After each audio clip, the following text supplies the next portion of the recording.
Hello, everybody. Welcome to another episode of Talking Upstream. I'm Zach, and this is Dylan. Hi. I didn't see you there. You didn't see me there? No, I'm talking to the audience. Oh, wow. I'm trying to be camaraderie. Oh, I'm sorry. Let's get back to his bit. Go ahead. Oh, no, that was it. Oh, great bit. Anyway. Okay, so Talking Upstream is our weekly show where we kind of get together and work on stories. What we do is we kind of come together with a couple different ideas, and through Dylan's training and what he's learned through, college and schooling. I wouldn't recommend it. We kind of put together a story that can go from being pitchable, which is something that I just asked Dylan, hey, can we make this? And then Dylan helps us kind of put it together so that we can give it to somebody and say, hey, this is something that actually is a story. We call it Talking Upstream because what we're trying to do is talk our way to a streaming service, such as Hulu or Netflix or Disney Plus or whatever. At this point, whoever will take us. Anybody, literally anybody. And if you remember last week, we went through a couple different stories. The one that we chose and went through was roast weddings. Roast weddings. Yeah, we did a thing where we kind of had like a reality show based on our somewhat fictional, fictionalized life of not so successful podcasting turning into, I guess, like a story of us being functional wedding ministers. Yeah, and if you guys don't know, for whatever reason, Dylan and I are actually ordained ministers. We can legally marry people, but Get in contact. Because we don't really do any kind of religious things, we do roast weddings. So the premise of the show was we kind of fall back on a little bit of true stories there. Yeah. So if you want to set this clip, actually, could you hand me that tablet real fast? So this is the opening clip to what would ideally be a series in which Zach and I realize that after the departure of our wholly fictional third member of the podcast, the spirit and the heart has gone out of the project entirely. Mm-hmm. And we are, with the breaking of our equipment, we are trying to find out a different avenue through which we can be successful creatives. And there are a few Easter eggs in here, so see if you can catch all the fake references. Fake references. I intentionally tried not to get too real for myself on this, but that's okay. Yeah. So if you know us, you'll kind of understand a couple of the jokes that Dylan kind of wrote in here. So to set this up, I will be reading the part of Zach, and you'll be reading the part of Dylan. Cool. I didn't expect that. Oh, really? I thought this is going to be a really transparent joke, but okay. No, I didn't. No, this is just a very short scene to set up the premise of the show. Yeah, cool. So I'm Dylan. Picture me without a hat on. Yes, and picture me about 2 feet taller with a hat. Fade in, interior, apartment, living room, day. Zach, early 40s, and Dylan, early 30s, sit in thought. Recording equipment surrounds them. Pop culture memorabilia dots the walls and shelves. Dylan reads from a laptop screen. Show went to the dogs after Cheeseman left. If he was the heart, it's safe to say that the show was a little more than a zombie marching to its inevitable decay. Remaining hosts should go back to listening instead of creating. Not bad. Not bad? What are you talking about? I mean, the review isn't badly written. We should see if that guy would be willing to replace Steve. Why can't you write like that? I do write like that. It's the whole point of reviews, the reviewing. I mean, apparently you don't. Apparently we're zombies. Well, why don't you talk like that then, if it's so easy? It's not, though. Talking and writing are real different. I talk good. I don't see why you can't write good as well. Dylan scrolls and clicks through his laptop, aimless. So, it's been, 2 months since Steve left? About there, yeah. How's the Go Kick Me looking? Zach navigates to a webpage and reads something. Another 4 kickers pulled out. Damn. How many does that leave us? In total? Yeah. 1. I think it's your parents. No. They stopped kicking after our Ron Jeremy review. Yeah, I get it. Hey, at least we still have downriver chatter. Still funny. Seriously. I'll take it. I read it 4 times. Still funny. Sorry, I broke character for a second. Downriver chatter, if you don't get it, is talking upstream reversed. The people don't need the joke explained. Sometimes you do. Our mic broke. Have you watched our latest episode? You sound like garbage. Nobody's going to take us seriously. So we need new gear. That's probably the first thing. And then someone else who can write. I wouldn't go that far, but then we need cash. I'm still waiting on that false arrest settlement to come through, but my lawyer says it'll be any day now. What's your situation like? Well, I live in poverty. The go kick me was helping pay my car insurance. And you can always sell your car. What? And walk over here? And you are always walking places. Are you doing resume writing or something? LinkedIn profiles. Nobody's buying, and it doesn't pay well enough anyway. Oh, so, okay. What kind of marketable skills do we have? Can we do some sort of freelance editing or something? We could, but if we aren't careful, we're going to get hit by taxes next year. And who knows where we'll be at that point. All right. What about weddings? Weddings? I mean, people are still getting married, right? I mean, I wouldn't know, but I assume. All right. So keep assuming. You're ordained, right? Yeah, the Universal Life Church. Right. Me too. So hear me out. Let's officiate weddings. You think there's a lot of money in that? And you know how much actual officiants charge? If you consider how long most of these non-spiritual, I'm assuming we do non-spiritual ceremonies, if you consider the hours required, the actualized rate is actually pretty significant. That could actually work. We could record them and turn that into a podcast. Okay. Let's not get ahead of ourselves. Marriage officiants. Hell, why not? What's the worst that could happen? And then we would cut to the title screen, Yeah. And probably like an Always Sunny style card where it's like Zack and Dylan ruin a wedding or something. Yeah, love that. Yeah. Yeah. Good script. Thank you. It sounded like us in reverse. Okay. Kind of. All right. All right. Should we get back to... I was trying to method act you. Yeah. Should we get down to downstream chatter? This week on Downstream Chatter. I love that. Review the reviewing. I think that one was that was the funniest one off that. So if you follow us on any social media, you'll see how this thing's working out. If you remember last week, we didn't read a script because we're actually spending a little bit more time on that story because we think there's some kind of gold nugget in there that we're going to work on. We don't want our ideas to get poached before they're ready. Yeah, no poaching. Like an egg. I was going to make it Benedict. Oh, were you? Oh, it's okay. There's still one more poaching joke we can do in preparation for this week's episode. Oh, yeah? Speaking of poaching, let's talk about what ideas we brought to the table. Because we brought back unicorn smuggling. Oh, poaching. Now I get it. Okay, cool. I was still thinking eggs. I'm on one today. I was thinking like a dragon poached egg. I'm like, that is a big breakfast. That would be a big breakfast. Yeah. You think dragon, like eggs taste good? Depends on the dragon. Pick any dragon. I mean... I'm drawing a blank. The one from Reign of Fire. Oh, those dragon eggs big. probably taste bad. They probably taste gamey. They're probably gamey. Yeah. Like anyway, lizard. On to our show. But first and foremost, we're going to do a quick shout out to IBM TV for letting us have this show on here. We do like this. It does force Dylan to come over and actually have these meetings with me. It gets me out of my cave. That's true. He does live in a little cave. He lives in Boulder, Colorado, and it is a cave. But on to the show this week.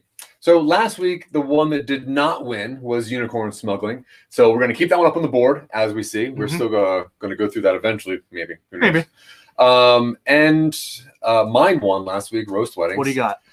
Okay, so I've been thinking about a lot of the shows we've been doing and a lot of the stories that we've been kind of going to. They've been a little on the dark side. Yeah. And there's a little bit of like death and whatever. So I wanted to come up with one that would challenge this one as far as being light and bright and maybe a little bit goofy. Okay. So I had this idea of almost like a kids movie kind of. Okay.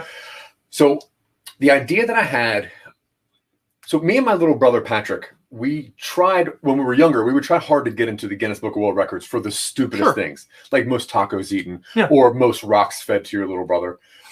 Something like that. And I had this idea of somebody who won like a Guinness Book of World Records when they were young and had that clout throughout life. Okay. So the idea that I had that I'm going to bring up to this thing is the idea of two brothers that won a Guinness Book of World Record for something very stupid when they're younger, gave them a lot of confidence to when they're older. Sure. But then when they're older, 2 new kids break their record, and then their luck drops. Okay.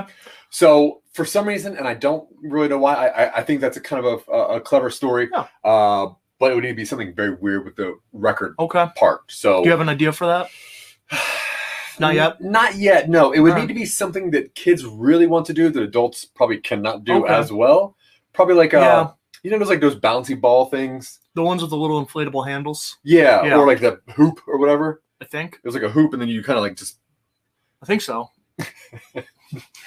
Well, I'm pretty sure I know what you're thinking of. Let's just say 2 kids do that for like the just something very stupid that you would think it's funny to see older adults men do. Yeah. Okay. So we're gonna say it's older guys record breakers. Record. Yeah, we'll just do record breakers for right now. Yeah. Because they're kind of breaking their own record plus whatever jerk kid just broke it. Oh yeah. Okay, so since Roast Waggings won last week, and I don't want to be accused again of cheating. That's got to lay off him. They're real mean. Those comments are real mean. Yeah. Mark. He's not here. I don't see. Yeah, not yet. Why don't you go ahead and pick this one? Let's see if you're gonna have hubris enough to. I mean, I like my idea for unicorn smuggling. Yeah, that's in my genre that I can just develop whenever I want. Yep. Considering how the news has been playing out, I'm feeling something light this week. Yeah. Okay. Let's do goofy kind of like PG-13 adults having to be kids again. Let's do that. Let's do something light. All right. So unicorn smuggling. Yeah, gonna wait till we'll do it whenever. Yeah. Okay, record breakers. Oh, I forgot to say, 10th episode. This is the last one we're ever. No, it's not the last one we're ever. Oh yeah. But this is the 10th episode, which is cool. Episode. Yeah, that's like a big deal. It's a lot. That's 15 hours of us just creating things. I think, yeah. Is that right? 15? 13? No. Well, I think 15. Hour and a half. Hour and a half, yeah. Oh, wait. But it's half an hour, not 30. 90 minutes times 10. Oh, you did like 900 times 10? Yeah. Yeah, that's dumb. Yeah. I'm a writer, not a mathist. Math. Yeah, he's not the mather here. Mather. Okay, so record breakers. So one of the first things that we like to do is take the idea as kind of just a basic idea, and how do you see it? Like with this kind of thing, because we're assuming that we're going to have like kids doing a visual thing that adults are going to have to do later on. I think that it would be best to not have this as an audio medium. No, obviously. I don't think this is a podcast. Yeah, I say this is like one of those kids movies that are like 82 minutes long. Sure. You know what I mean? Feature length, like a tight 90. Just a feature length. If 90. 90 with previews. Yeah. And credits. The end credits scene. And credits with a stinger for no real reason. Nope. So we're going to do just a hand coming out of the ground. It has no relation to the movie itself. Yeah, so we're doing feature length. Yeah, feature length, and we're gonna have the idea in mind that it's gonna be for like a kids-ish movie. It's at least gonna be a family film. Family film, yeah. I like There's that. stuff for adults in there, but it's also not too much for kids. Right. Yeah. Like SpongeBob. Sure. I haven't watched SpongeBob in like a decade. Oh, well, that's when it stopped being good. Cool. Early. In 2010, it was still good in 2010. Was it ever? Oh, all right. A lot of rain that year. Like a fine wine. Yeah. All right. Okay, so we're gonna do family/kid style feature. That's cool. Record breakers. Okay, so I like them being brothers. Okay. Right? Yeah. I think that's really cool.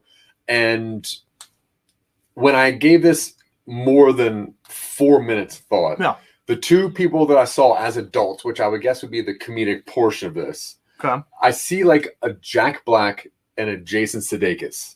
Okay. I see like those 2 kind of guys, which are not known to be like graphic. They're clean. Jack Black, when he was younger, was very graphic. When he was part of Tenacious D. Well, that's his acting, his music side. His acting work has been very family focused. Yeah.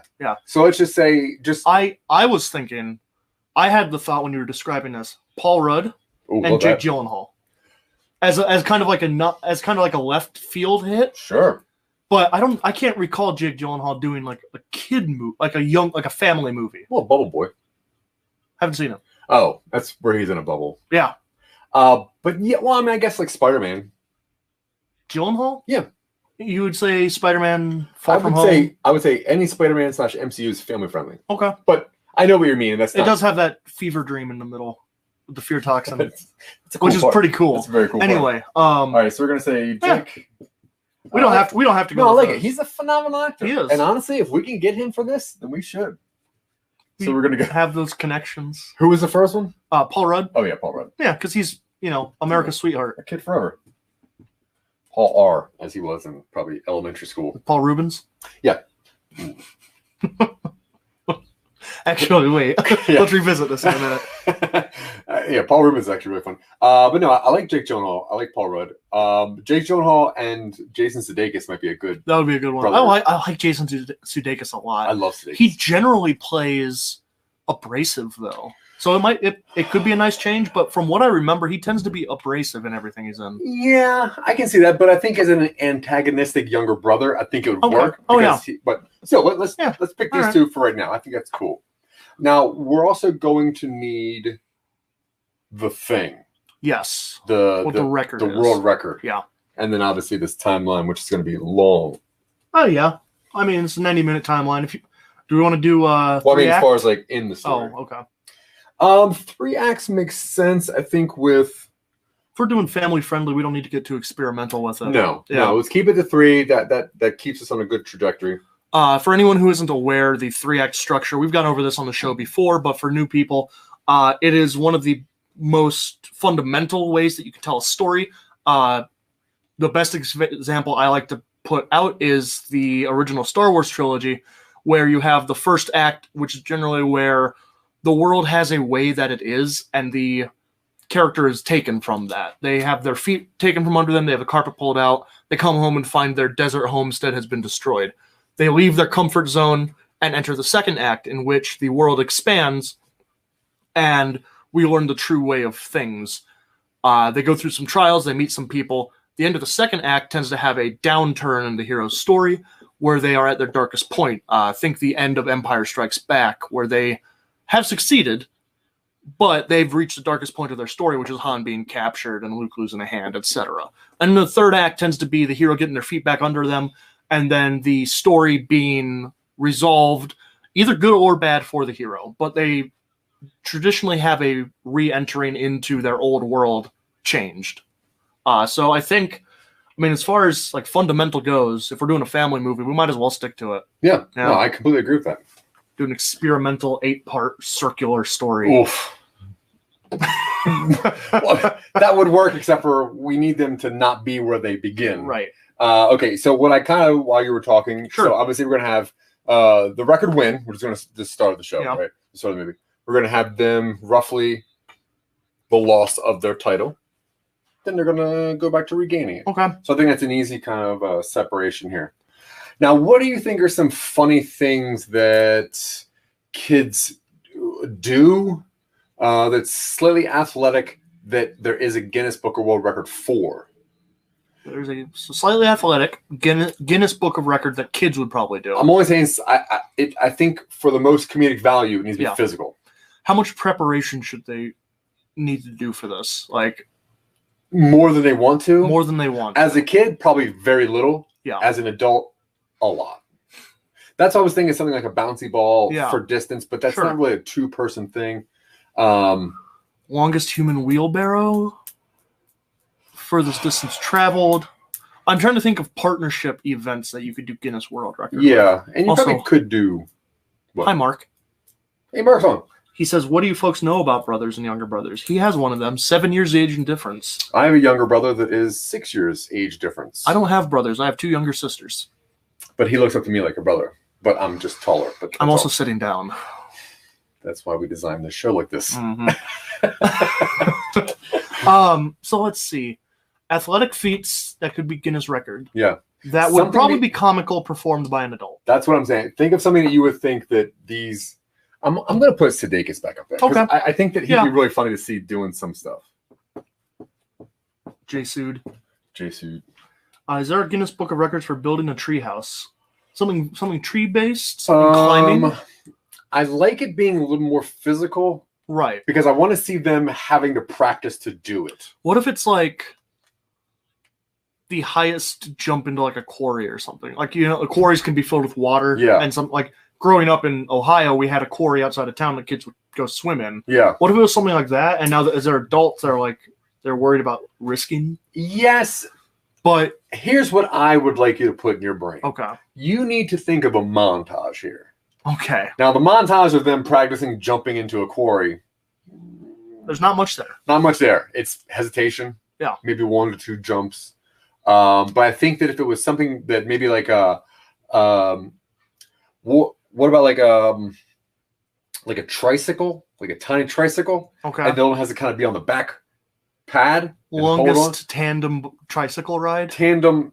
I think it's gonna be something funny and small. Mark is suggesting tug of war or longest cliff dive. Tug of war is kind of cool. Cliff dive actually goes into what you were saying. Yeah. I think tug of war is kind of cool, but then it's like adults, and I don't know if they could get that title back. Because if it was like kids tug of war, and then right, it needs to be it needs to be non-age divided. I'm gonna do a little bit of research. I'm liking something that has like a pogo, like a dual pogo stick. What if we make up something? The most consecutive jumps on a pogo stick is 88,047. What if somehow they make a double pogo stick? Hang gliding? What? Mark recommended hang gliding. Double pogo stick? I don't think it's a thing. Is it you can buy them at Walmart. A double pogo stick? Oh. It's just a pogo stick. It's just a double. Yeah, it's just a pogo stick. Oh, it's just big. So let's just say that yeah. Let's just say they double decker pogo stick. Yeah, let's say they invent a double pogo stick. Yeah. Because they want to get a side world by record. side. Yeah. Oh, okay. Right. Oh, that would be a pain. Yeah. No, I get it. And they're both on it. They might be facing each other, so that way they're like able to see each other jumping. You know what I mean? Oh, and it would be more compact. Like a round thing, right? Like they would hold on here and here. Yes. Yeah. Kind of. Yeah. Exactly like that. This is the shock part. Yeah. Yeah. Yeah. I see it. All right. So I'm into this. Double. Yeah. Tandem pogo record. Yeah. Now, what number did they hit? So they built this. Yes. That's why they get the record first. Let's say that they hit what would you say is the world record for single pogo stick? 8,000 something? 88,000. 88. All right, this is episode 10. It was done in Philly in 2015. 88,000. Yeah. That's too much. That's a lot. What's like a funny number? Let's say like 1,000. 1,000's funny. I meant like not that that's a funny number. I'm trying to like get the spectrum a little bit lower. What about 665? Yeah, sure.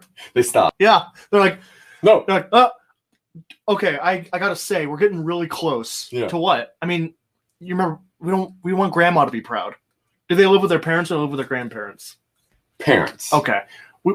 They stay with their grandparents in the summer. Okay. Yeah. We don't want to scare grandma. We want her to be able to see this. We're at what? 6:59? 6:60.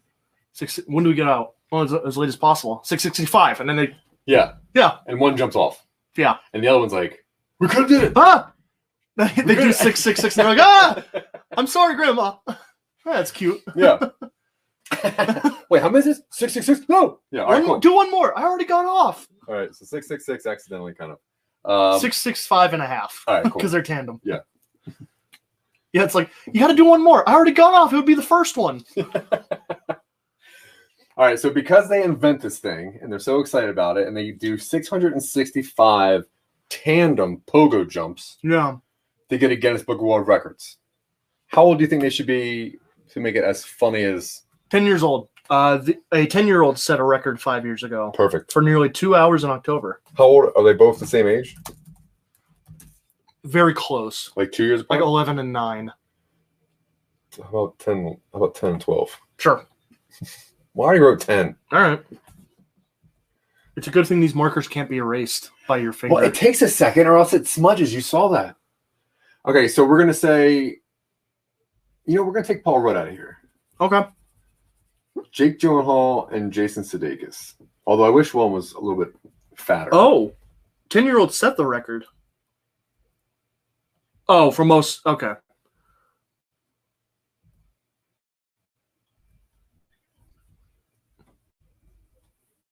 Over 10,000, and it took about 2 hours. Cool. So that's not going to take long for them. Yeah. So we'll do. Yeah, that's not going to take long. So we'll do this, and then when they're 10 and 12, they get this record. Yep.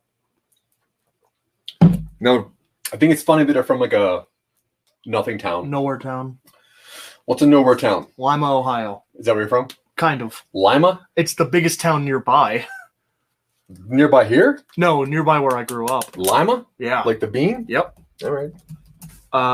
In the 2020 census, it had a population of 36,800. That's 2018. Whereas I think mine had 4,000. Yeah, just over 4,000 in 2018 is where I grew up. Oh, cool. So the grandparents live in Lima. Where do the parents live? Same or? It could be Lima. Yeah. Yeah. Dayton's a big city nearby. Yeah. Yeah. I don't like that name. It's not great.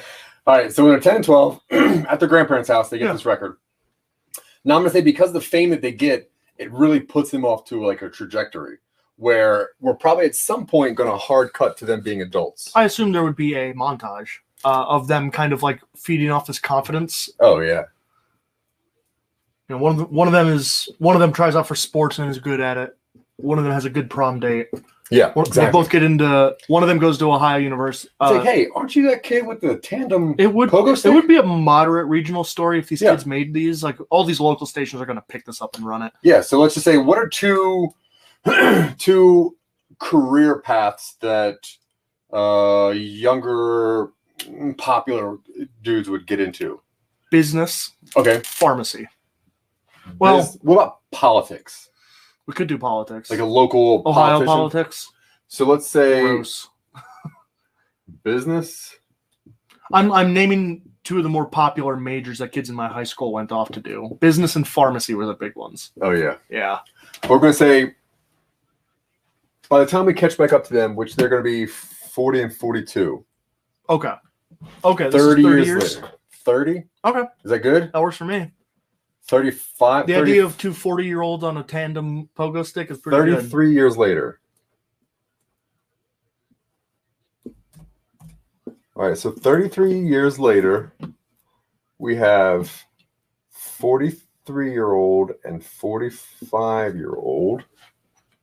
So 43, Jake Gyllenhaal. He won't be too happy playing that role.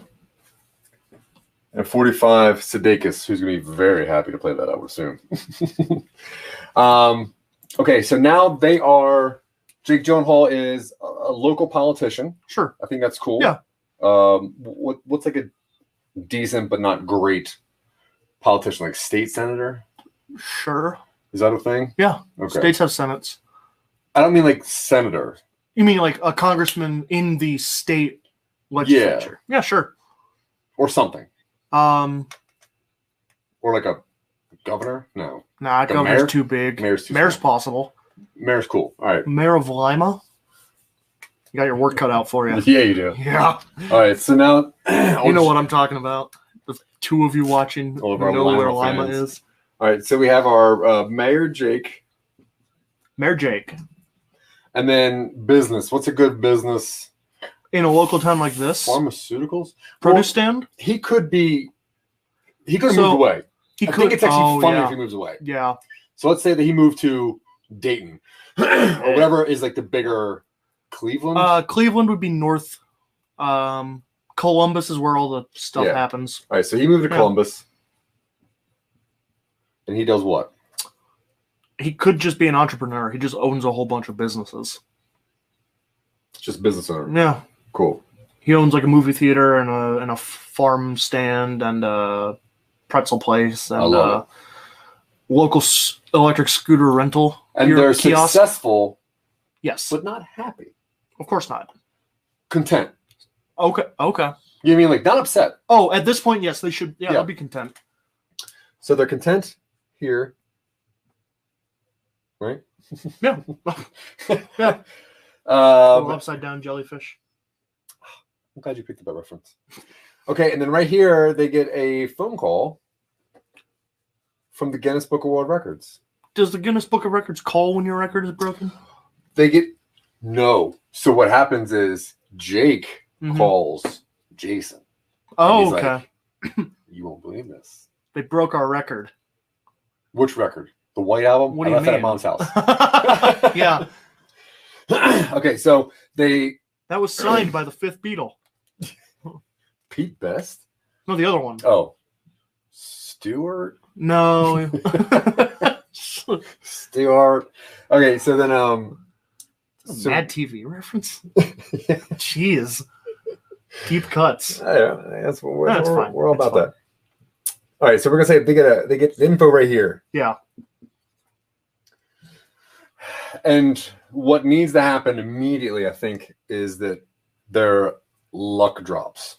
So is I'm just gonna call him Jason and Jake. That's fine for now. So is Jason like right before a big meeting with someone, and he gets that news, and he goes in, and he's all stammery. Yeah, he's like, "What do you? No, it's been great. 30 years straight success. Nothing's gonna happen." He walks in. He's like, "Oh, it's weird. You're like 1 minute late. You're not normally late." And he's like, "What? What do you mean? I'm not late." Okay, and then spills water on his paper. Yeah. Whatever. Yeah. So luck goes down immediately, like right here, a little bit lower. And that is when Act 2 begins. That's Act 2 begins. And so we conveniently, with the 3-act structure, we are leaving our first act of the first half hour. Right on. We're going to do another introduction for the people who are just tuning in. Yes. Okay. So if you're just tuning in, number one, thank you very much. We really appreciate it. Number two, if you're still watching with us and you just want a little bit of a recap, that's cool. You're watching Talking Upstream on IBM TV with Some Nobodies. My name is Zach, and this is Dylan over here. And we're kind of going through our process of how we come up with a story and then how we take it from a very stupid idea that I come up with and text Dylan about at 4 a.m, work that all the way down to something that we can either turn into a podcast or, with hopes, a full-length feature film starring Jason Sudeikis and Jake Gyllenhaal. Starring one and a half of the biggest stars in the world. Yeah. And if you want to hear any of our podcasts, you can also check us out on this new app called Listener. Yes. Okay. Sorry. I had a hard time because it's a little bit difficult to find. So it is listener-app.com. I'm gonna double check this. Yes. Listener-app.com. You can find us at your any kind of app play store. You can find all of Some Nobodies podcasts on there. All 15 of our podcasts. So go check that out. Go to your game store. It is listener-app.com. I'm very sorry about that. We will figure that out. Either way, it's a very cool app, especially if you're into transcribing. That's the main focus of their thing. You can just kind of watch the words. If you can't hear it or whatever, listening impaired, super great. Back to our story. Yeah. We decided to go with Record Breakers. I think we can come up with like something better, a tighter name, and what this story is about is 10 and 12-year-old, so far Jake and Jason, they invented a new machine. It's just the worst when parents name their kids like the same thing. I know. Yeah. Anyway. You don't have that, do you? No. Did your parents go in alphabetical order? No. Yes, but not like intentionally. Oh. Yeah. That's cool. D-E-K. Those are our name. Those are our initials. Yeah. But my younger sister's name, when shouted from the top of the stairs, does sound suspiciously like mine. Oh, cool. Yeah. And we decided because of their Guinness Book of World Record winning, because they invented this thing, it put them onto a bit of a good trajectory. And we're going to cut back 33 years later. They're going on the up right here. Yeah. 33 years later, they get some news that 2 new punk kids broke the record. So, can I riff just a little bit on how I see this coming? I had a little bit of a fever dream right here for a minute. Go for it. Camera 2. No, I just thought he changed. Oh, that's fine. No, so I'm thinking so they both get news. They haven't seen each other in a while because they're both so consumed by their personal stuff. Mm-hmm. They go back to town. They have a little bit of a homecoming with the people that have stuck around and stuff. They have their moment where they're like, wait, you do that? Like, oh, you're the reason that so-and-so. And then they see that, their trajectory is not necessarily endeared them to certain people. maybe some reconnections. They see their family, that sort of thing. Turns out these two kids who have beaten the record were like intentionally looking for easy records to beat, and they're like, we can build this.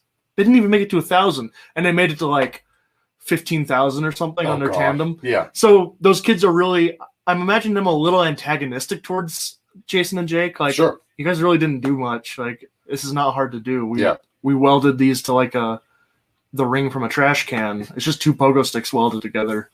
And so there's a little bit of like that competition and stuff. And eventually it leads to them having a public, like, kind of like showcase competition. Yeah. Where Jake and Jason, now having gone home and kind of reconnected and gotten their confidence back, are kind of like, should we give this to them?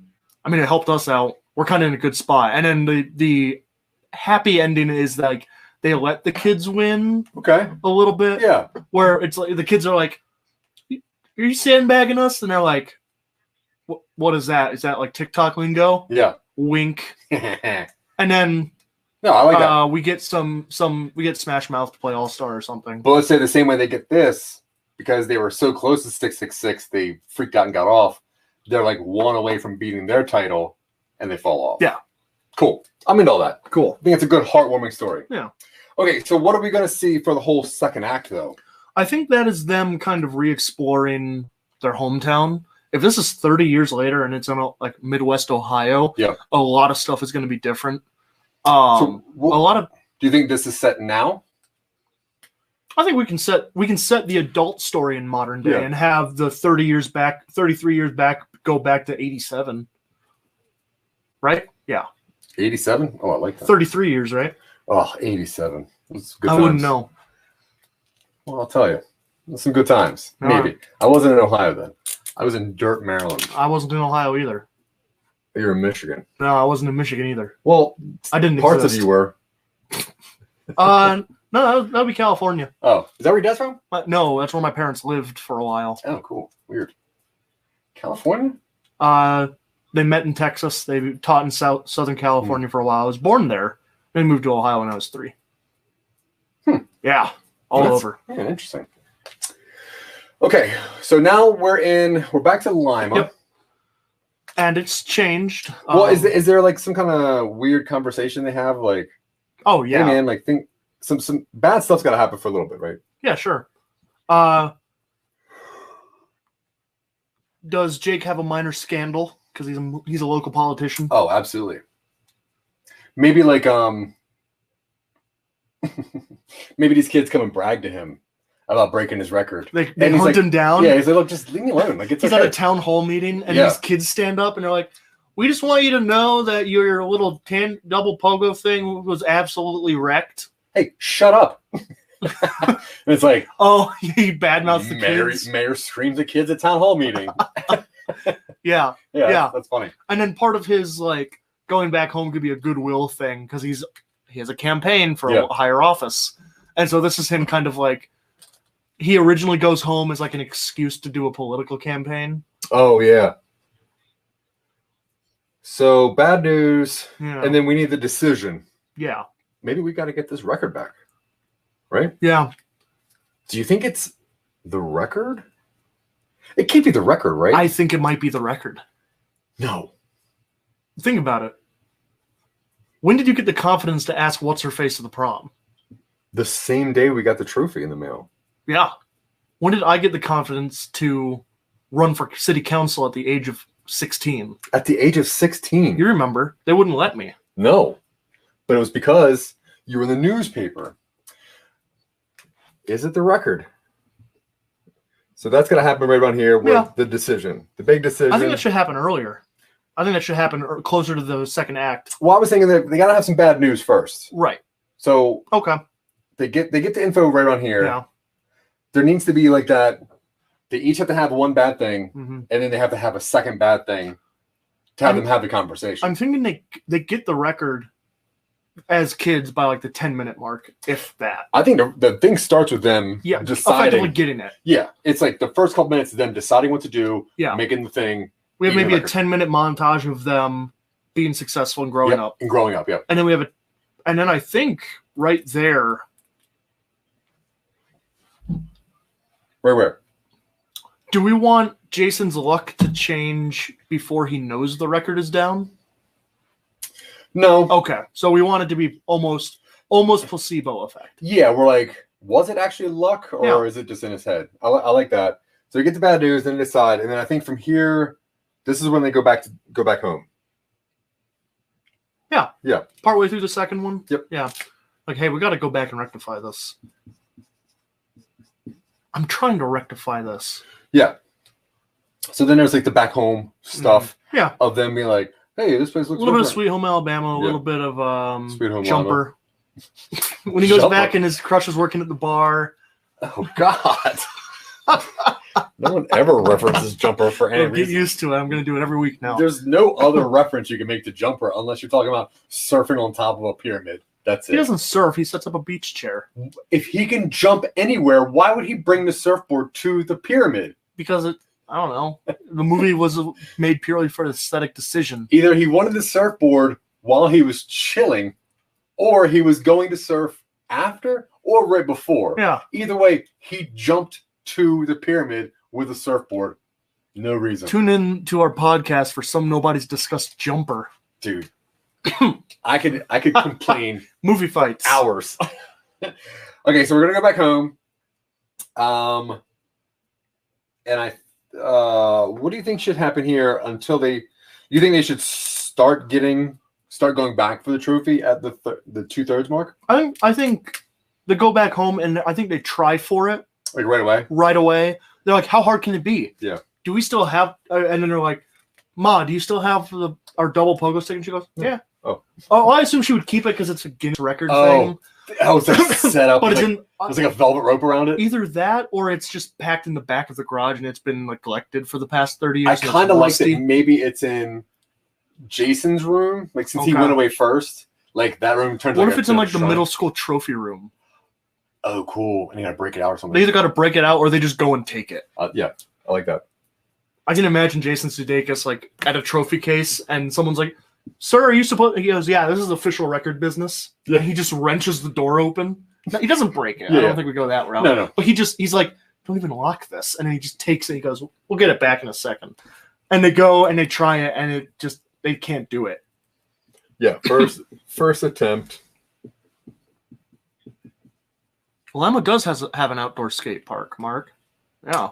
See? Yeah. Were we trying to prove that? No. Oh, you were very clear in your superiority on that. What? I don't know. You just snapped back at Mark, and I didn't know what anyone was talking about. Oh, no, I'm agreeing with him. Oh. Yeah. Okay. I don't know. He's chatting, and we're already writing the lines by having the character be a politician, so I'm not going to mention that scandal. Ooh. Someone in North Carolina has been inappropriate with a cell phone. Oh. Yeah. Wiener? That's not North Carolina. Words. Yeah. No, I meant the guy's. He was Chicago, wasn't he? I don't know. Yeah. Probably. He seemed like a dirtbag. Oh, what was his Danger McCoy or something? It was Ron Mexico. I don't think that was it. I'm pretty sure that was it. Anthony Oscar Mayer. So we're gonna have the first attempt over here. They got to go back. Carlos Danger. Huh? Carlos Danger. Oh, that was his. Oh, Ron Mexico was Michael Vicks. Yes. Yeah. What a time to be alive. We should have nicknames. I'll be Dylan. So first attempt goes very badly. Yeah. Very badly, obviously. I would say my nickname, but you just get mad at me for resurfacing that joke. It's not a good joke. Thrash Masterson. Oh, God. If you listen to our podcast and reviewing, that would make more sense. What do you think this third quarter looks like? I think the third quarter is them. I think them coming back to their hometown should be like a homecoming. Like they haven't been back in a long time, and they might have to deal with something like that. Okay. And I think part of it should be, I think Jake needs to regain some goodwill. Mm-hmm. Do they want to save an outdoor skate park with this money? Oh yeah. What money? Maybe there's money involved or something. It's probably money involved. Yeah. I'm gonna look up Do you get money for? You probably get breaking a endorsed. world You can record? get endorsements. Yeah, I want to be endorsed by Monster. Yeah. They do not pay record breakers for their achievement or for carrying out a record title attempt because they want to inspire ordinary people to entertain and inform. But I feel like if you offer money, Ordinary people are going to come people. out now in droves. Yeah, nothing more basic than a paycheck.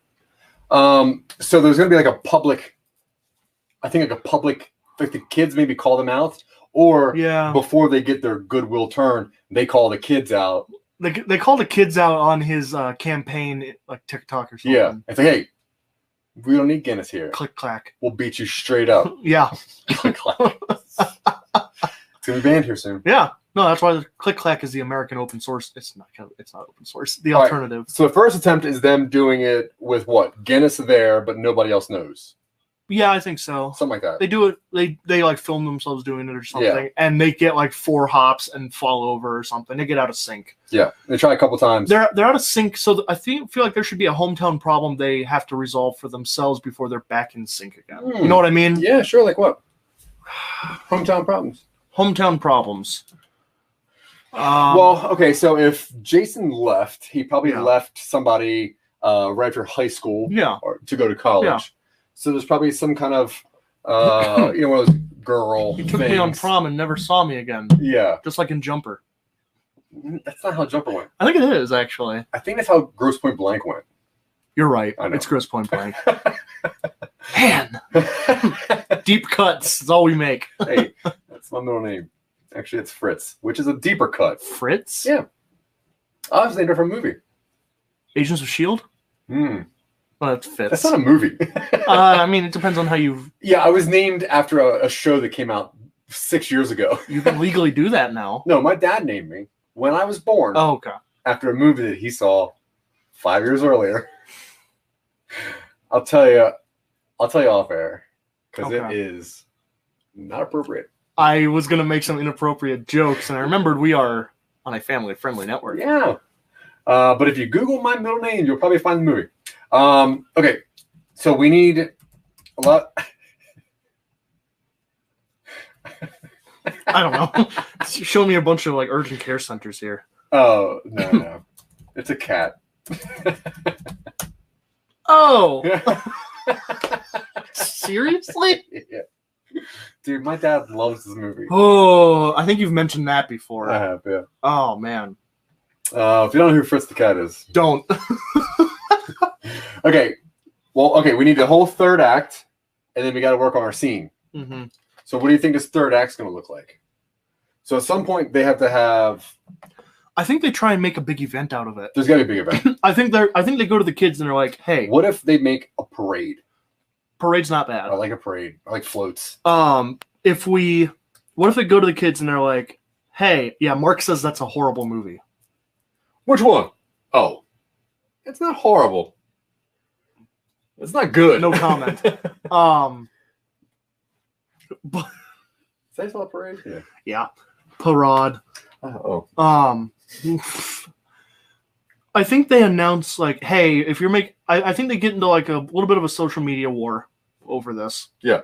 Where they're roasting each other. And eventually Jake is like, hey, if you want to do good, if you want to turn this into doing good, let's have a pogo off. And the kid's like, it's called a pogo off. It's like, your kids call everything something different. Back in my day. And it's like a charity event, something like that.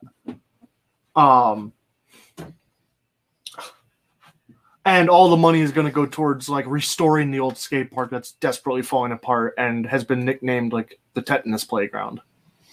Or should the money start to go somewhere not important, and then they convince them to put it somewhere else? Like where? To the skate park. Like where would it not go? Where would it go that's not important? Like a highway. Like to repave something. Oh, okay. Or like I don't know. Potholes are kind of important to fix up. What if it's yeah, that's true. What if it's going to restore like Business center. It's a mural on the side of a building that was painted in a time with different moral values. The immoral mural. Or that's what they call it. The immoral mural. The immoral mural.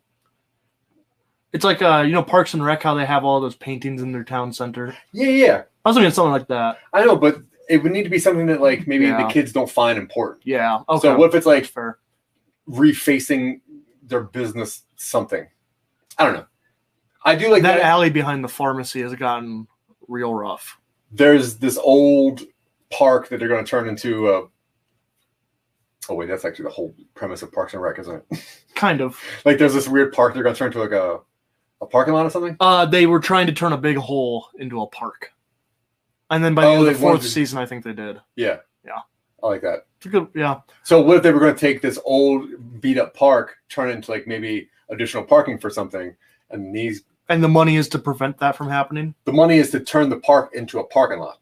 Oh, and they're like, no, don't do that. That's terrible. Don't do that. That's a stupid idea. Restore this other place. Yeah. Sure. And then they help build this park. Yeah. I mean, that's obvious. Yeah. And it's called the Pogo Park. Oh, we'll think of a different name. And then it shows them hammering a sign to the ground. Yeah. None of them look happy about it. We held a contest, and all the other recommendations were even worse. Yeah. Yeah. Apparently, lime is filthy here. All right, so I like this parade thing. They're going to obviously lose. Yeah. On purpose, maybe? I think they lose on purpose. They get their sync back, and what if either Jake or Jason has like a semi-romance with one of the kids' moms, and it starts off as kind of like a Machiavellian maneuver, and then it turns into like a potential actual thing, and then the mom let it drop like, they just... But it should be in reverse then. That the kids let the adults win? No. That the mom is trying to hook up with Jake. Oh, sure. Yeah. Yeah, all right. I think they're always like... Yeah. It's been done. I like the opposite. Yeah, I was like, hey, I really want my son to win this. But I kind of love you. Yeah. I think I love you too. I can't... Something along the lines of I first did this because my son's a jerk. I imagine her played by Catherine Hahn. If she says that line, that's not bad. Yeah. That's a. She's got a mug of wine on her counter. And it's like a Stein. It's a wine Stein. Camelback of wine. Yeah. What? It's a Stein, but it has wine in it. Oh, wine Stein. So it's clear, so you can see what she's drinking, and she's just like, "Listen, I know that Sam is abrasive and a little rough and hard to control." And not always very funny. Can we call this beverage something different though? Because I don't think we want to promote any wine. That's why I stopped. That's why I stopped my description of it. It's a filthy Weinstein. The correct pronunciation is Weinstein. Oh, sorry. Anyway. So this pretty much makes a lot of sense here. We got to fill in some gaps. I think. What scene do you think? So which one of these is like the charismatic brother? I'm assuming Jason because he's a business guy. Well, Jason's a business guy, but like Jake's the more like he is almost sleazy swabby. Yeah. Yeah.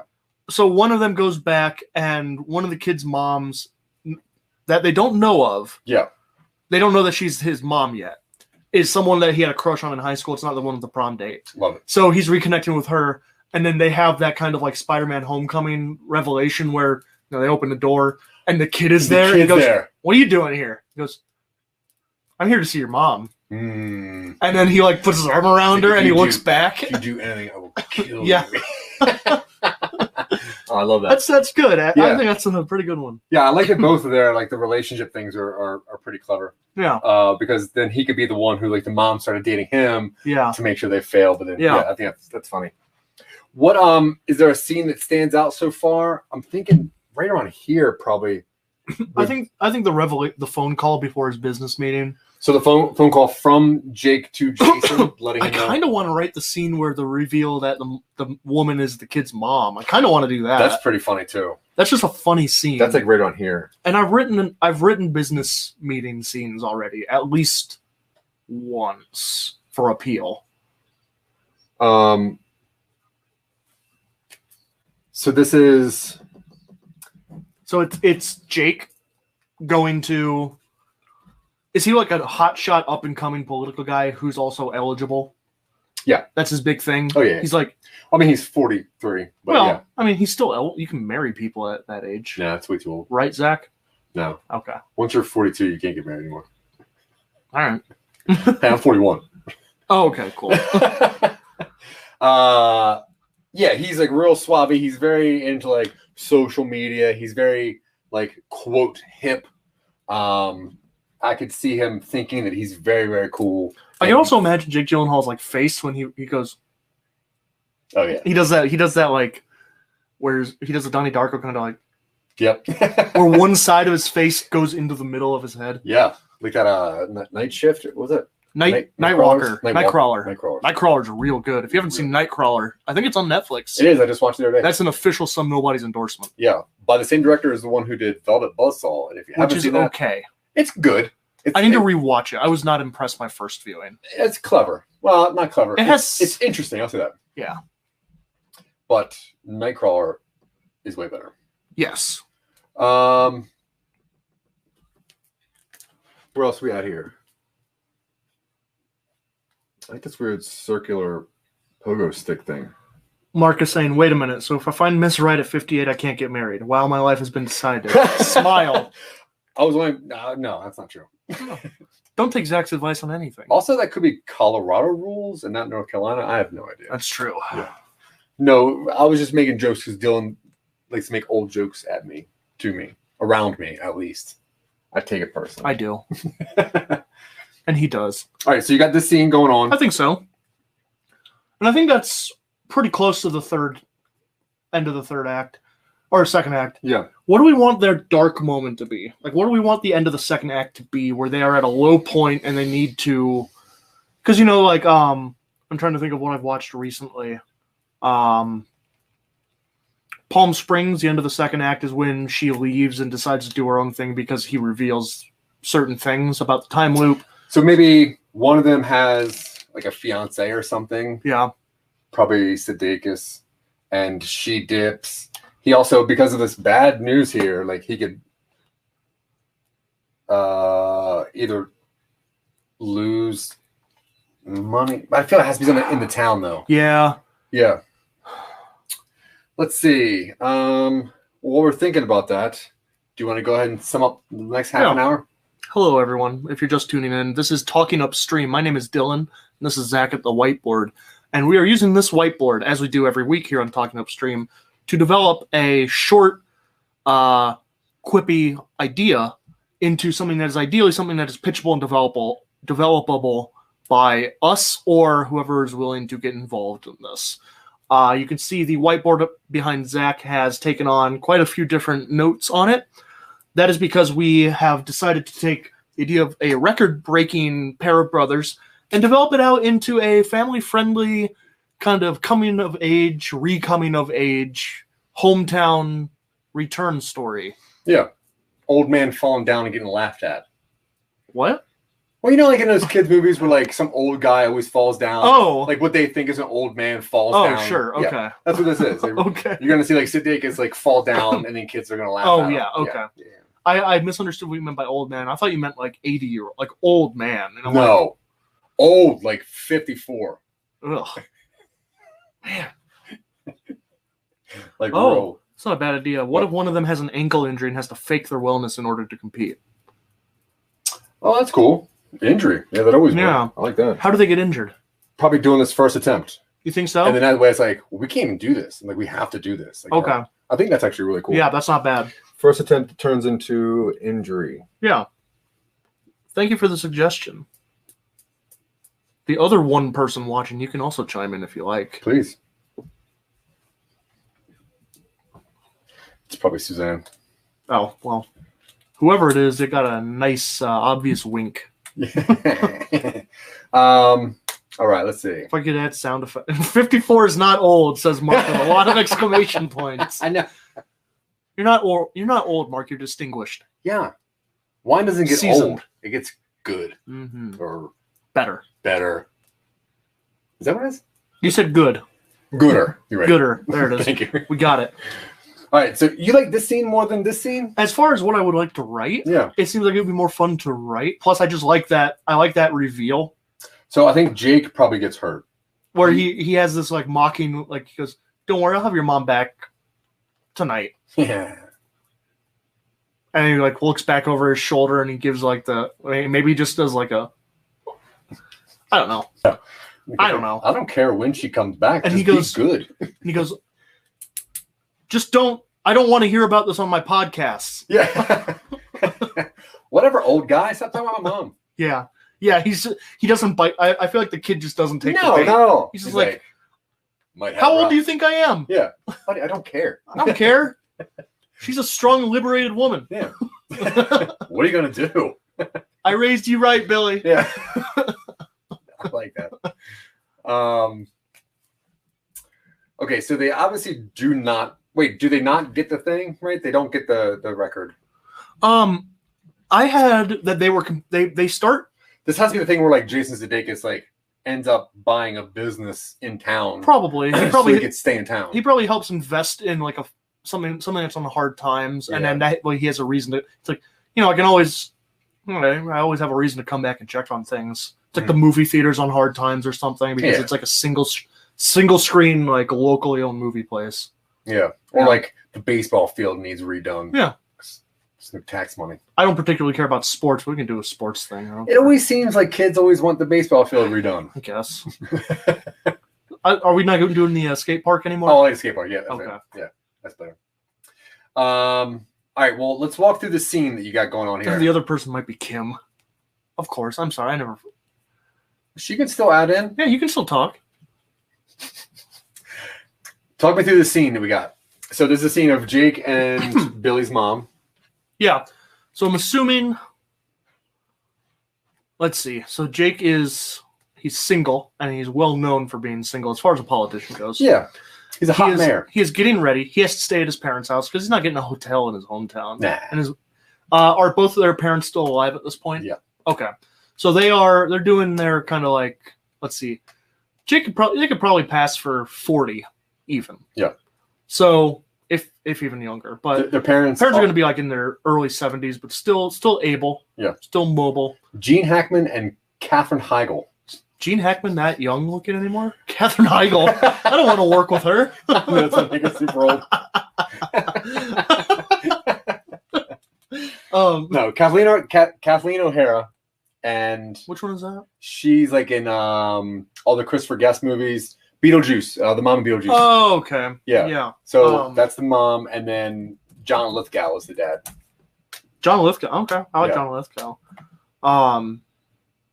Oh yeah, that'd be a good one. Yeah. They're what is their quirky retiree hobby?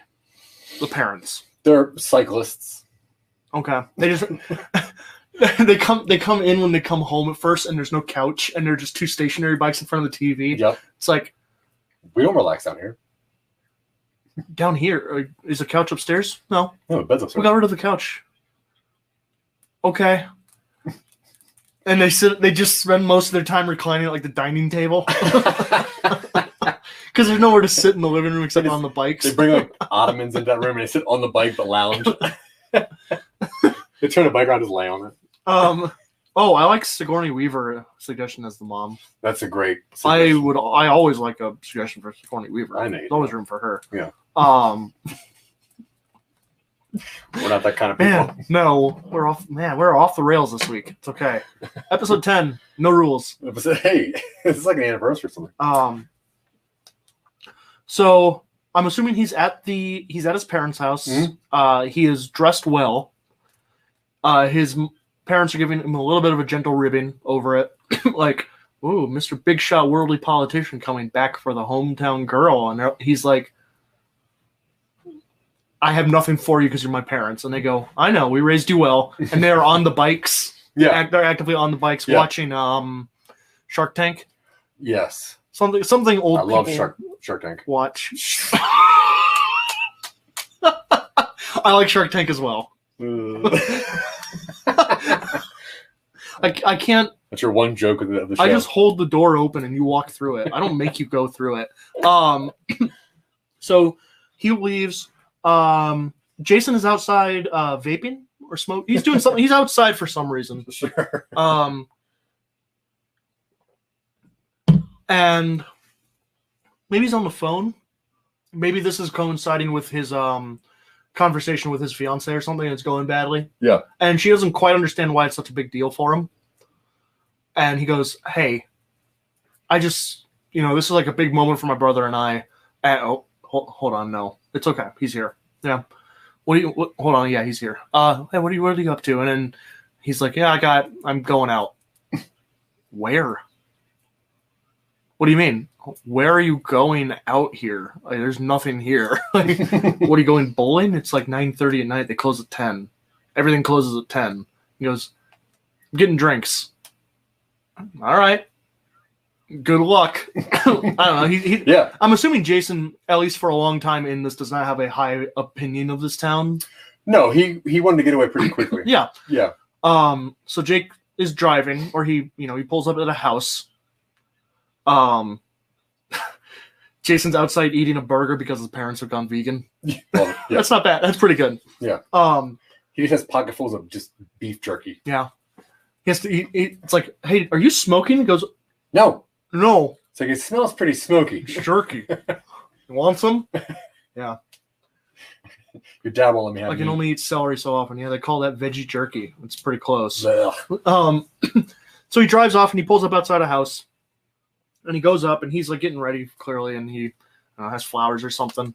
And it rings the doorbell, and it like opens up, and then you see only like this much of a head, and it pans down, and it's the kid, and he goes, "What do you want?" And it goes, "He's here." And Jake's obviously like, he did not expect that. And so she comes up, and it's I'm stuck on Mini Driver, but I haven't because you mentioned Gross Point Blank. It's Mary Elizabeth Winstead. Oh, cool. All right. The Huntress. Yeah. MEW. Mariel Winstead. Mary Elwin. Yeah. Yeah. And she's flattered with the flowers, and she, takes them and she invites him in, and he goes, "Yeah, all right." He says yes, but it's obviously a little reluctant. Yeah. They go in. We see her house. She's a single mom. Mm-hmm. Does she have pictures of her, presumably either late or divorced husband around? Probably. Okay. Yeah. It's never drawn attention to, but they are there. Yeah, sure. She goes into the kitchen. She cuts the stems a little bit, puts them in a vase. She goes, and she looks good. I don't know. She's dressed for a night out. I don't know what their plan would be here in a town like this. Bowling. Yeah, why not? They're going bowling. So she's dressed. Bowling. Yeah, she's dressed comfortably and practically. Mm-hmm. But it's a Mary Elizabeth Winstead, so like whatever. Yeah, crossbow. Yeah. What? Yeah, she's got a crossbow. Yeah. Crossbow killer. Yeah. They're talking a little bit, and Jake is like, I didn't know what his name was. What are the kids' names? Do we have them? What are kids' names? Is it Colton? Elwood? No one names their kid Elwood. Hayden. Ugh. Braden. Braden, Hayden. Braden and Hayden? Yep. Do you want to go that commentary on How it? about Alex and Xander? They both have Y's. Lex and Dur. Chaz and... I kind of like Alex and Xander. All right, love it. This is the mom of Xander. Yeah. It's like, Xander? And she goes, his dad really liked Triple X. Or something like that. That's fine. Yeah. Or Xavier, and it's like, yeah, his dad really liked X-Men. Oh, is he still, is he... What's the situation on that? And she goes, I mean, you can ask. No, he's out of the picture. And that's as much information as she gives him. Yeah. It's not necessarily his business at this point. That's fine. She's cutting the stems off, and we occasionally see Xander, like, just looking at him. And he goes, hey. He goes, hey. Why are you in town? I don't know why you're being so confrontational right now. Like, does the kid say that to him? Yeah, I like, but I also like that they treat the kid like he's an adult too. Yeah, they talk to him like he's an adult. Yeah. It's like, why are you in town? Why are you in town? My mom lives here. Your mom lives here. My mom lives here. Why are you in town? Your mom lives here. That's not bad. All right, buddy. Let's get one of these coming. And then the kid goes, "All right, buddy. Yeah, all right, pal. Let's cut the chase here. What are you up to? I'm here to break your record. You mean my? I'm here to get my record. You mean my record? It was my record first. I like that. A little bit of banter. I'm here to break it. Don't And talk about this will be good for like kids in the audience who want to see like kids being treated like adults. Yeah. And like they'll encourage be a little more not forward, but be a little more forthcoming with your just talk. Yeah, get out there. Just because they're an adult doesn't make them better. No, you're right about that. What are you doing here? I'm here to break it. Don't talk about my mom like that. Ooh. I meant your record. There's something. There's something there. Record, not that part. So, what about Xander and a common name like Amy, or Ralph, Alex. Alex? I don't know. They're fine. I think Xander and Alex are fine. I think that's funny because they're both the same name. Yeah, they only ever refer to them Xander first, so it's never Alex and Xander. It's Xander and Alex. It's like Xander and Alex. Why don't you just? What do you mean? If you guys got together, it'd be Alex. Xander and Alex. Nah, I hate that name. So both hate that name. yeah, Xander and Jake are having a little bit of like a back and forth. Yeah. And it's not antagonistic, but it's it's that sort of back and forth, and then eventually it's sarcastically antagonistic. What's Mary Elizabeth Winstead's name? Amy. Amy. Yeah, sure. And then Amy's eventually like, all right, kid. She calls him kid sometimes. Yeah. All right, kid. Like, don't worry, I'll be back late. There's money on the counter for pizza, and he's like, all right, cool. Yeah. He's just like, fine, cool. Breadsticks, and she goes, if you want breadsticks, you pay for them. And then maybe there's a scene where or get a smaller pizza. Like the mom leaves and Jake Gyllenhaal's standing there looking at the kid, and the kid's like, "What?" And Jake's like, "Are you gonna give me like some kind of speech or something?" Like, no, my mom's a strong, empowered woman. Like, what's like get for me? I'm a kid. Yeah, he like looks back over the shoulder, looks back or something. And the kid's like, "Yeah, what?" Because thought you have some sort of barb, and he just goes, shuts the door. Yeah. I got a pizza to order. I got a pizza to order. He's. I thought you had a barb or something. I'd like to place an order for Yeah, just don't pay attention. Oh, that's funny. And then I see things going well for Jake and Amy. Oh yeah, no, things work out for everybody. Those are the two love interests from Brooklyn Nine-Nine. Jake and Amy. Yeah. Oh yeah. Jake Peralta and Amy Santiago. Yeah. That's fine. I'm fine. Well, it's his fine. name's not Jake Gyllenhaal's name isn't Jake. Okay. It's Blake. Blakey Nelson. Okay. I think most of the story is kind of there. I think this isn't a particularly They lose on purpose. This is like the comfort food of movies. Well, we definitely have to figure out what Jason's I think Jake's thing is going pretty well. Jake's thing's fine. So I like that. Jason's struggling with his distanced fiance. Yeah. Who is living it big in Columbus, Ohio. Oh yeah. 13-floor penthouse. Ooh. You could almost see the river from there. You can almost see the Rock and Roll Hall of Fame. That's Cleveland. That's how tall it is. Oh man, Ohio. That part of Ohio is pretty flat. Mm-hmm. I'm sorry. I'm getting a loading window on my screen. Oh, weird. What's up? No, we're still live here. All right, refreshing. Oh, cool. All right, no, we're back. Oh, good. I don't know that we were ever. We never left. We never left. All right. Yeah, Jason. So he's got business something. Does Jason have other unresolved business in this town from when he was in high school? Because if he left and didn't really look back, is there something that he kind of like? Probably, but what is it? I don't want him to be a bully. No, I was thinking if like maybe his dad had like a business that maybe he was supposed to take over and just decided not to, like a family business. There's a family business and it's shuttered. Yeah, and it's like it's almost going out of business when they come back. Okay. And instead of him going back to all his businesses, he maybe decides like, I'm gonna invest in this. I'll take it over. That'll be his anchor. That'll be his little anchor. That's why he stays. Yeah, but he needs something else. Yeah. And I feel like considering Jake's thing is kind of like his own like self-discovery a little bit. Yeah. Jason should be a little more. I don't want to say hostile, but we could lean into Jason Sudeikis' reputation a little bit as kind of like a real heavy snark person. Yeah. Maybe he maybe he like Facebooked somebody, like stole their idea. Okay. Didn't do anything with it, but just stole their idea so they couldn't go ahead in life. Okay. It's like you think he somehow impeded someone else's progress. Yeah. Okay. Like maybe this guy was like about to make this video game. Was he sporty? Was Jason's character sporty? Because we had him like kind of.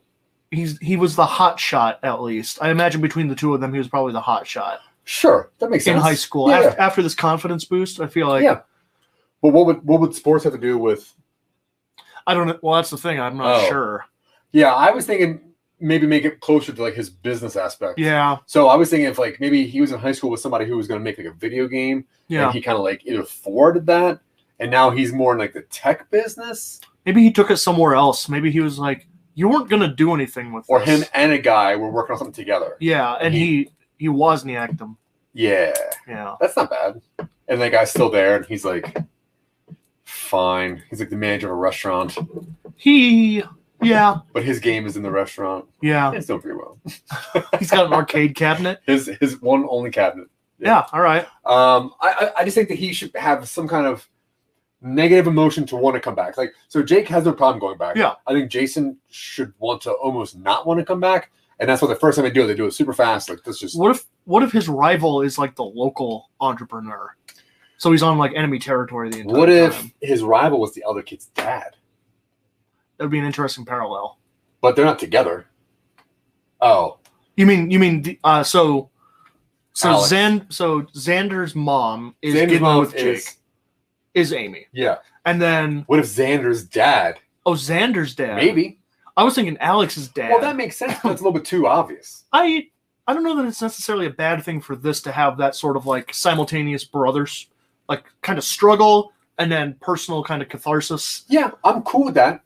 It could also be. It would complicate Jake's story to have his brother feuding with Amy's divorced husband. That's what I'm saying. That's true. Yeah, I almost like that better. The only thing is that it would. Are Xander and Alex or they're separated. They're divorced. Xander and Alex. Oh, Xander. They're friends. They're friends. They're not brothers. No, they're friends. Oh, okay. I'm trying to think of a way we could pull the other kid's family in. Brothers? They could be brothers. And two more brothers did. Yeah. Sure. That's fine. Yeah. That's fine. Okay, that works for me. Yeah, I like that. And then Amy's ex-husband is like a local business owner in the town, and he never got further.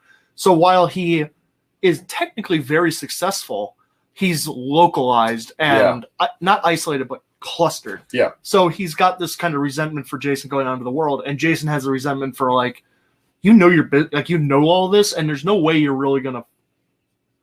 Like, I have to deal with cutthroat business stuff, and you're just kind of cozy. Yeah. Like, you walk next door and you own the hardware store. You walk next door and you own the butcher. Yeah. You walk next door and you own the signage shop. Yeah. And you know everybody. And the one business and they love you. And the one business he's about to buy is the dad's business. Yeah. And all of his employees love him. Oh, yeah. Jason's employees don't know who he is. True. At best. Love that. Yeah. There's a picture of him in the break room. And it constantly has a mustache or like a little fart cloud from behind it. Yeah. Yeah, because we know what it's like. Yeah, I do. Yeah, true. You can't put a corporate founder's picture in your break room and expect it to be treated with respect. Not if you give me Sharpies. Ooh, that came out really strong. All right, so I like that. So Xander and Alex are brothers. That's cool. And then we'll have another dude there who's probably going to be like who's the kid from Rushmore, Schwartzman. Oh yeah, he'll be Jason Schwartzman. Yeah, yeah, sure. That's another J name. So it could be a little reunion for Elizabeth Winstead and Schwartzman from working on Scott Pilgrim. Similar relationship. We're not going to do that thing where like the ex-husband is a jerk. Not to her. Yeah. No, they parted because they weren't good for each other. Yeah, there's not good to do. And he's still in the kid's life. Like, they still live in the same town. He's still in the kid's life, but shared custody. Yeah. Yeah. Yeah, no, he's not a jerk. He's a good dad. He's probably a little brusque. He probably doesn't have a whole lot of time for people. Yeah. But he's not a bad person. This is cute. Yeah, I like this. This is cute. Yeah, I'm glad. No one's dying. Yeah. And then the last scene of the movie is a car hitting everybody. They're doing a pogo competition in a roped-off street, and someone just runs through the barricade. Or the last scene Micrometeors. is Jake Gyllenhaal waking up in 1987 as an old man. He's an old man, not Jake Gyllenhaal. He's an old man. No, he looks at his brother and said, "I don't think we should put those pogo sticks together. I have to stop him." And he goes out into the garage. And his brother has like a welding torch, and he goes, "Put that down." He blow up, and then he wakes up in his bed, and he's a kid in 1987. Oh, cool! I like it. And then it says directed by David Lynch, and then it zooms out, and it's on the TV screen, and David Lynch is sitting in like, I had nothing to do with this. Yeah, it was a stupid puppet. Man, all right, that's it, man. I think that's all we got. That's a good one. That was a good one. Episode 10. Cute. Record Very breakers. Cute. Very cute. Yeah, there's a different name there. Yeah. Recording. Broken record. Broken record. Because they're kind of repeating they're kind of going back and repeating stuff. I don't mind broken record. It's a little obvious on one front, but I think it plays into the whole, Yeah. Because recording, that doesn't, like, that looks like it looks like recording. But then we could do like an Oneaters thing with it. Could. Do you get that reference? Oh, yeah. I love that thing you do. All right, good. Sticks. Damn. Nothing else, right? I think this is all pretty much good. All right, guys. Well, you did it. Another episode of listening to us make each other kind of giggle a little bit while we come through with a story that we're going to try to do something with. Yeah. This has been Talking Upstream. I'm Zach. I'm Dylan. We are Some Nobodies. You can go to somenobodies.com and see everything we do. You can check us out on Instagram and see the progression of how Broken Record or Record Breakers or whatever this is going to be. Whatever we wind up calling it. Yeah. Stay tuned for some stuff like Give Me Back. We got some pretty high hopes for that thing, so you're going to see some cool stuff there. If you want to support this show and some other things that we're doing or things we're doing in the future, you can always go to patreon.com/Some Nobodies. We would greatly appreciate it. It would help us get these things moving. Yeah. If you want to see what we talk about be less theoretical and more actual, do that. Please do that. If you want to check us out anywhere, you can go to the new podcast app called Listener. But you can find it at listener-app.com. Listener-app.com. Please check that out, especially if you're into transcribed podcasts. You can see all 15 of our podcasts. It's an important service. Yeah. And to patrons, people that we do appreciate. Yeah. Scott Curtis, Sarah Tkachuk, and Tanya Sheck, as well as Podroom. Anything. Mm-hmm. We appreciate you guys. And thank you so much to IBM TV. We appreciate all of your time and just listening to us talk for all the time. So thank you guys very much. We'll see you next week. Thank you. You're the realist. Who's the realist? IBM. Everyone. Everyone watching right now. Everybody's the realist? Go to credits. Everybody's the realist? We're still on. Cool. All right. So here's what we do now. Quick, hand me that guitar.